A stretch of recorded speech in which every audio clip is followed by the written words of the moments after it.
wireless industry is evolving, and it requires some different types of antennas.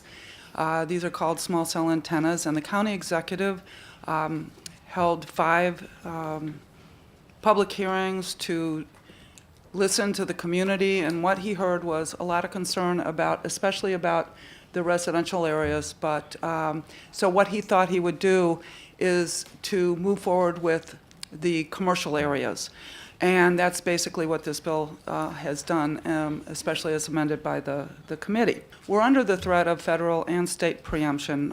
There was a bill introduced in the state legislature this year that would have preempted local zoning authority, would have taken our zoning authority away to have any ability to regulate these small cell antennas. The ZTA gives some standards for that addition that include having it the same color.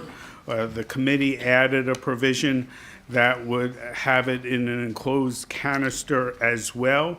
There are height limits that to the addition to that would allow a higher height than the previously existing light pole or pole that was there, and they change with how wide the paving width is. So if it's a 65-foot paving width, it would be allowed a 6-foot additional height. If it's 65 feet or more, it would be allowed 15 feet.